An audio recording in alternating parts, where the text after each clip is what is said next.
The storm had barely passed when the heavy doors of the Lancaster estate opened to a quiet, cold morning that carried the scent of wet leaves and unsettled memories. Inside that grand, century-old mansion, where chandeliers glowed like frozen fire and portraits of forgotten ancestors watched from the walls, a man named Richard Lancaster felt his entire world shift beneath his feet. It began with a simple breath, a heartbeat he wasn't ready for, and a moment he never believed he would face again. Because as he stood inside the gallery room, polished to a mirror-like shine, his eyes fell upon something impossible, something that shouldn't exist, something that made the air around him feel suddenly too thin to breathe. It was a portrait of the woman he loved, a portrait of the woman he had buried, a portrait of the woman he had mourned for 8 long years. And yet she stood there inside the golden frame, alive in expression, powerful in posture, and haunting in her resemblance to the real person he had painfully lost. Before he could even gather the strength to question the madness of what he was seeing, a 13-year-old boy named Ethan Bennett walked into the room, pointed at the portrait, and unknowingly shattered Richard's world with one trembling sentence: "She died years ago. So why is she in this portrait now?" If you believe in kindness, miracles, and second chances, please like, comment, share, and subscribe. It truly supports the channel and encourages us to bring more heartfelt stories your way. For a moment, Richard couldn't move. His blood felt like it had drained from his body, leaving him cold and hollow as he stared at the young boy who had said the words he feared even to think. Ethan had arrived at the mansion only an hour earlier, a quiet foster child sent to Richard's estate through a youth mentorship program. Richard had agreed half-heartedly, only because his late wife had always believed in helping children, especially those who needed a little more guidance, a little more compassion. But even as he greeted Ethan earlier that morning, Richard had remained emotionally distant, locked inside the grief he had never learned to tame. He didn't realize then that the boy's presence on this particular day would unravel truths far deeper than either of them expected. Richard tried to steady himself as a surge of old pain rushed up his spine. He'd avoided this wing of the mansion for years, unable to face anything that reminded him of Emily, his wife, his anchor, the woman he had loved with a devotion that once made him believe life couldn't break him. Her death in a car accident 8 years ago had proven him wrong. Since that day, Richard had built his life around avoidance. He poured himself into business, wealth, and work until there was nothing left to feel, or so he thought, until this moment forced his heart, long silent, to start beating again with painful clarity. Ethan, unaware of the avalanche he had triggered, continued staring at the portrait with innocent fascination. The boy had always possessed a certain sensitivity. He could sense things before others did, see details adults often missed. It was something his social worker had mentioned earlier, a special gift wrapped in the sadness of a childhood, spent moving from one temporary home to another. And now, standing in this room surrounded by history and silence, Ethan felt something inexplicable pulling him toward the portrait of the woman framed in gold. Richard swallowed hard, trying to find the words that refused to come. He felt dizzy, as though the world had tilted off axis. The portrait had not been there before. He was absolutely certain.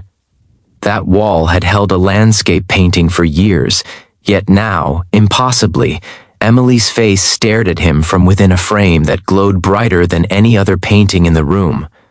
He stepped closer, each footstep slow and cautious, as though approaching a ghost. The painting was breathtaking, modern, sharp, almost photographic, with Emily dressed in a black blazer over a white shirt, her hair neatly falling over her shoulders, her posture confident and alive. But Emily had never posed for such a portrait. She had never even owned that outfit, and the artist's signature in the corner was unfamiliar, almost as if it had been written in haste or in magic. Ethan watched Richard's trembling hand hover an inch from the frame, and for the first time, he noticed the weight carried by the millionaire, the exhaustion in his eyes, the grief hidden beneath polished wealth. the loneliness in the mansion's endless, echoing rooms. The boy felt an unexpected ache in his own chest, recognizing a familiar emptiness in the older man's silence. Ethan knew loss. He knew abandonment. He had spent years waiting for someone to choose him, someone to see him. But in this moment, he also sensed that Richard had spent years waiting too, not for love, but for closure. The day unfolded with a strange, heavy calmness. Richard attempted to distract himself with business calls, but every time he stepped away, he found Ethan quietly wandering the gallery room, staring at the portrait with a fascination that bordered on reverence. Something about the boy's behavior made Richard uncomfortable. Not because he feared Ethan, but because he feared the truth behind the portrait. There was a quiet intensity in Ethan's eyes, as though the painting whispered something only he could hear. By noon, curiosity pulled Richard back into the gallery yet again. Ethan stood very close to the portrait now, his hand pressed gently against the gilded frame. Richard approached him slowly, watching the boy's posture, the strange stillness in his breathing. The mansion, usually filled with the faint hum of air vents and distant footsteps of staff, suddenly felt too quiet, like the air itself was waiting for something to happen. Richard felt a shiver run through him as he realized Ethan was softly speaking, almost inaudible, as though responding to someone unseen. When Ethan noticed Richard behind him, he quickly pulled his hand back, his cheeks flushing with embarrassment. He looked down at his sneakers, unsure if he should explain. Richard didn't scold him. Instead, he asked with gentle curiosity what he had been doing. Ethan hesitated, and then confessed that he felt something when he touched the frame, something warm and familiar, like comfort. He said the woman in the portrait seemed kind, like someone he knew even though he had never met her. His voice trembled as he admitted that he sometimes wished someone like her had been alive for him. The confession pierced through Richard like a blade made of both sorrow and tenderness. He felt something shift inside him, a softening, a crack in the emotional walls he had built so fiercely over the years. He studied Ethan more closely now, noticing the vulnerability in the boy's eyes and the quiet longing in his voice. A pang of guilt washed over him as he realized he had been so trapped in his own grief that he had not acknowledged the grief of others, especially a child standing right in front of him. By mid-afternoon, Richard found himself sitting beside Ethan on a long velvet bench in the gallery, something he never expected to do. He began telling the boy about Emily, not everything, but enough to paint a picture of who she was. He described her kindness, her passion for helping others, her love for painting, her belief that every person deserved a chance to be seen and valued. As he spoke, Richard felt a release he hadn't experienced in years.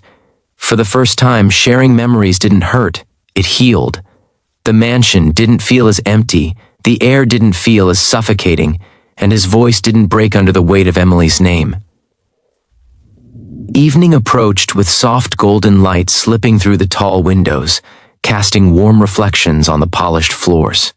Richard and Ethan shared a quiet dinner prepared by the estate's chef, and for the first time in years, Richard felt a sense of companionship at the table.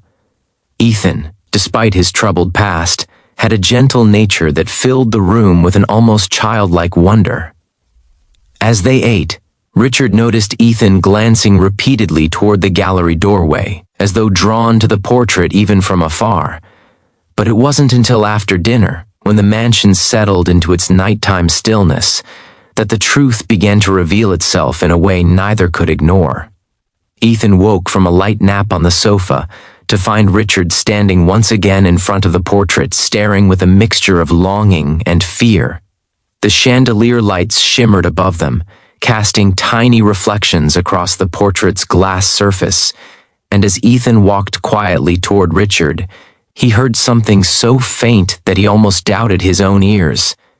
It was the softest whisper, like a breath caught between dimensions.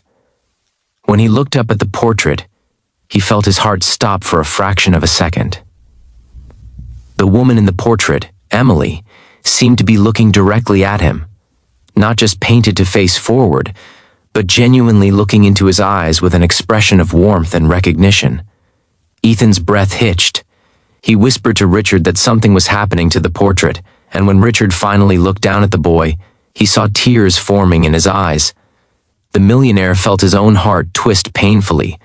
He asked Ethan what he saw, and the boy, trembling, said he saw comfort, love, almost like a mother's gaze. He said he felt safe, overwhelmingly safe, in a way he had never felt in his entire life. Richard's knees weakened as he realized what was happening. The portrait was impossible, inexplicable, and yet it held something real, something alive. He didn't know if it was Emily's spirit, a miracle, or some divine mercy gifted to heal two broken hearts at once. But as he placed a hand on Ethan's shoulder, Richard felt a truth he hadn't allowed himself to feel in years. Emily would never want him to live alone in grief. She would want him to open his heart again, to offer love, guidance, and hope to someone who needed it, just as desperately as he once needed her. That night, Richard sat beside Ethan and told him something he never thought he would say. He told him that he didn't believe people were truly gone when they left this world, that sometimes love echoed across time and found its way back to those who needed it most. And as they sat together in front of the portrait, Ethan leaned gently against Richard's side, the first time he had allowed himself to trust someone in years.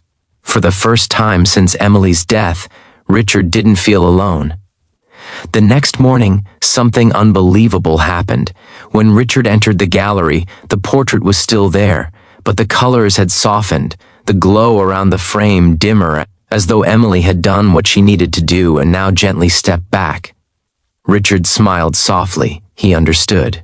The message had been delivered, healing had begun, and life once again had meaning.